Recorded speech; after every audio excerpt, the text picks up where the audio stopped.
Bonjour et bienvenue à tous pour une nouvelle immersion, et cette fois on va parler d'un sujet, on va pas dire récent, parce que c'est pas le cas. C'est un sujet qui traîne depuis extrêmement longtemps sur YouTube, c'est un sujet dont beaucoup de gens ont déjà parlé, et j'avais envie d'apporter ma petite pierre à l'édifice. Donc on va parler des noms de communautés. Donc comme vous devez le savoir, il y a beaucoup de communautés, donc de vidéastes qui nomment leur communauté. Peu importe l'univers précis, ça peut être des vidéos. En règle générale, c'est plutôt des trucs de gaming, des vidéos vlogs, etc. Mais ça s'étend à peu près tous les domaines. Et j'avais envie d'en parler, parce que c'est quelque chose d'extrêmement intéressant à analyser. Même si ça va être dur d'analyser ça uniquement dans une inversion, parce que une inversion, c'est plus une ouverture au débat plutôt qu'une une véritable vidéo d'analyse. Sinon, je prendrais du temps pour tout écrire, pour tout documenter. Malheureusement, je n'ai ni le temps ni les capacités pour le faire et le faire proprement. Donc j'ouvre le débat et on en rediscutera de toute façon en commentaire. Je vais juste vous donner mon avis à ce sujet-là. Déjà, pour faire simple, au cas où certains ne connaîtraient pas, certaines chaînes YouTube donnent des noms à leur communauté. Ça peut être des trucs un peu rigolos, des trucs mignons.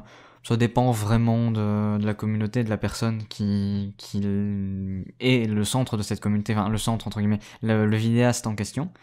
Parce qu'en fait, c'est beaucoup plus simple pour les gens de s'identifier à un vidéaste en se disant qu'on fait partie de sa communauté. Un exemple très con, les Voxmakers, ils ont les Voxeurs, donc qui sont des gens qui financent leur participation. Donner un nom à ces gens-là, c'est tout simplement leur donner une importance, leur donner un privilège. Si tu ne donnes pas à Voxmakers, tu n'es pas un Voxeur, tu es un abonné, tu es quelqu'un de lambda. Alors que les Voxeurs sont entre guillemets plus. Ce n'est pas dit explicitement, mais implicitement, c'est ce qui est ressenti par les gens. Et de toute façon, j'ai envie de dire que c'est quelque chose de normal. C'est pour toutes les communautés en fait de base.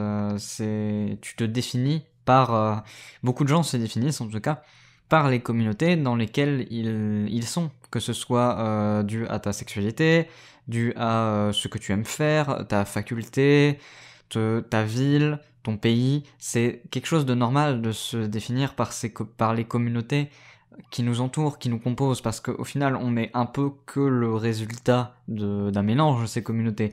Bien sûr, il y a une personnalité propre, etc., mais on est quand même, notre culture est un mélange de communautés, et ça, on peut pas le nier, malheureusement. Et donc voilà, c'est quelque chose d'extrêmement intéressant de voir ça, que ça se répand aussi sur Internet, pas forcément pour les bonnes raisons. Ça, c'est malheureusement, hein, c'est l'un des travers d'Internet. En règle générale, quand on fait quelque chose, c'est souvent pas pour les bonnes raisons. C'est rare que ce soit pour les bonnes raisons.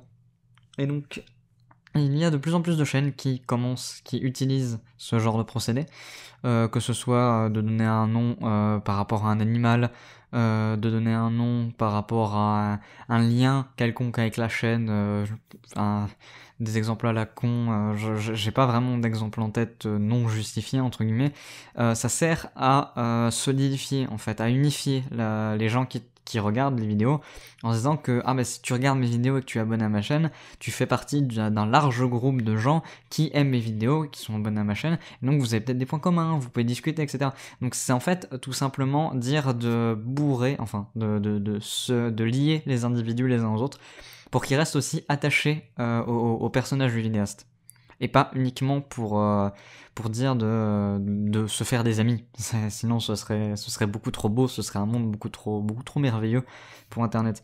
Donc c'est ça, l'intérêt, c'est déjà de solidifier les individus d'une même communauté ensemble, et aussi tout simplement de donner un sentiment de proximité envers le vidéaste. Parce que souvent, même si le vidéaste en question a les réseaux sociaux, fait des vidéos FAQ, fait beaucoup de choses pour parler avec sa communauté, il y a toujours une certaine distance. Et cette appellation de communauté, se dire que je fais partie de telle communauté, que je m'appelle un tel parce que tel nom c'est le nom de la communauté de machin, ça aide à se sentir plus proche du vidéaste en question. Parce que tu te dis que tu es limite dans son cercle d'amis, dans ses connaissances. Alors qu'au final, tu n'es, pour la plupart des gens, qu'un chiffre. malheureusement. C'est le constat en fait, c'est l'un des gros soucis de YouTube, c'est qu'on ne voit pas les gens, on voit les chiffres sur YouTube. C'est un autre sujet, j'en parlerai peut-être un jour si j'ai de quoi dire, mais ça c'est l'un des gros soucis de YouTube, c'est qu'on met en avant les chiffres et pas les personnes qu'il y a derrière. Parce que chaque personne qui s'abonne à une chaîne est important. Par contre, mais quand on a 1 million, au bout d'un moment, il y en a une ou 25 qui s'abonnent ou 10 000, ça change quasiment plus grand chose, c'est habituel, c'est un rythme que tu prends. Et donc voilà, ça peut rajouter un sentiment de proximité, donc c'est surtout fait par des chaînes un peu plus grandes, entre guillemets, même si il y a, je vais revenir dessus, mais des exemples qui sont justifiés, selon moi, en tout cas. Je vais notamment revenir sur le cas de Luga des All VHS, donc qui est une chaîne qui parle de films de notre enfance et qui joue beaucoup sur la nostalgie, et qui donc, c'est comme de base la chaîne parle de voyages, de choses comme ça, il a tout simplement décidé d'appeler les gens qui regardent ces vidéos des voyageurs. Ce n'est pas tant la communauté qui est symbolisée dans ce cas-là que le fait de vouloir passer un moment avec le vidéaste, parce que le contenu est volontairement calme, très posé, donc extrêmement proche du spectateur. Donc de base, ce n'est pas un sentiment, c'est pas une obligation, mais ça rajoute un tout petit peu de, de cohérence à l'ensemble. Et donc ça fait que tout simplement, c'est normal quasiment de se dire que les gens qui regardent tes vidéos sont des voyageurs, parce que tu comptes leur apporter un voyage. Donc dans ce cas-là, c'est un cas qui me semble justifié. Un autre cas qui est extrêmement justifié cette fois-ci, et donc je pense que la plupart d'entre vous connaîtront, c'est le cas de Nexus 6. Nexus 6, c'est une chaîne qui parle de science-fiction et qui est, qui se passe dans un futur, on ne sait pas quand, et donc en fait, qui, dans chaque épisode, le capitaine du vaisseau, tout simplement appelle les gens qui regardent les vidéos, les citoyennes et les citoyens, en règle générale. Et donc, mais c'est tout à fait logique dans ce cas-là, parce que les citoyens, ça peut être n'importe qui. Ce n'est pas un membre d'une communauté. Il parle en fait aux citoyens littéralement de la Terre, vu qu'il diffuse ses vidéos en 2016, 2015 environ, dans ces années-ci. YouTube n'a pas de temporalité, je sais, mais on va simplifier, on va dire que c'est en 2015, 2016, 2017, probablement, espérons 2018, parce que c'est une chaîne que j'apprécie énormément et dont le contenu est à regarder. Donc voilà, c'est quelque chose qui est extrêmement logique que quelqu'un du futur nous appelle comme ça. Comment dire, je pense que je n'ai pas besoin de donner plus d'arguments de base. Mais je trouve ça, pour moi, logique que certaines, entre guillemets, chaînes soient plus, soient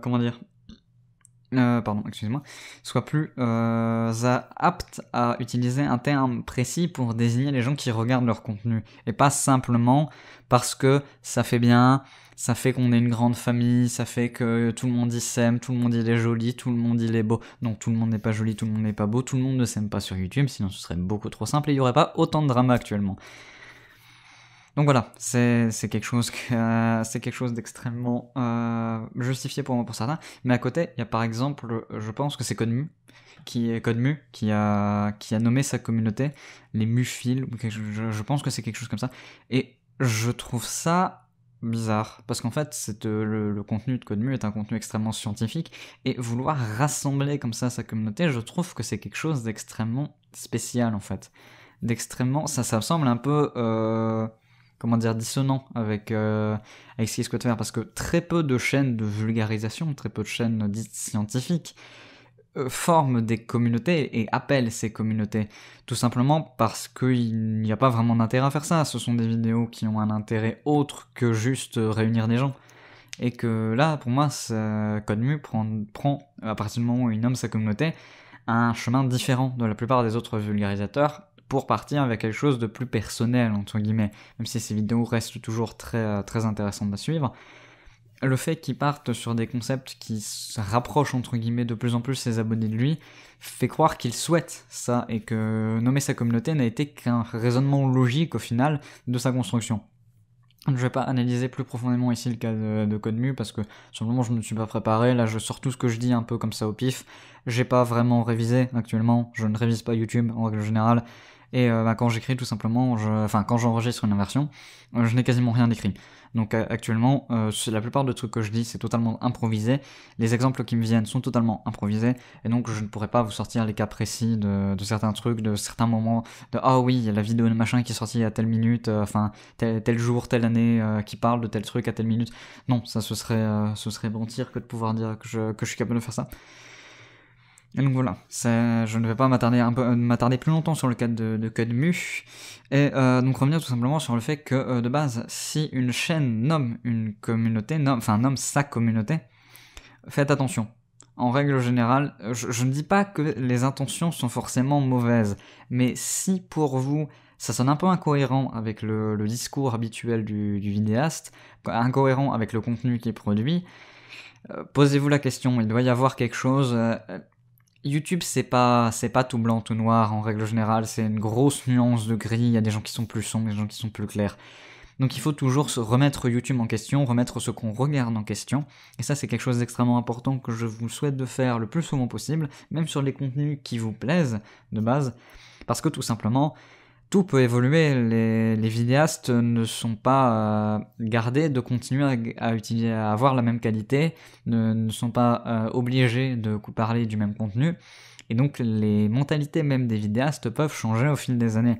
Et notamment ça se voit avec certaines chaînes qui par exemple passent du gaming à des trucs beaucoup plus sérieux, ou qui ouvrent des chaînes secondaires un peu sur tout et n'importe quoi, pour dire de s'étendre entre guillemets, de faire des contenus plus diversifiés.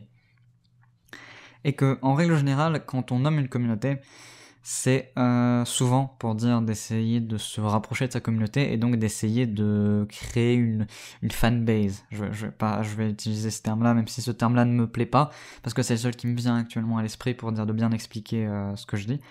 Et donc, en règle générale, quand tu veux te créer une fanbase, les réseaux sociaux, nommer ta communauté, beaucoup parler en commentaire, répondre à beaucoup de commentaires, c'est des choses extrêmement importantes.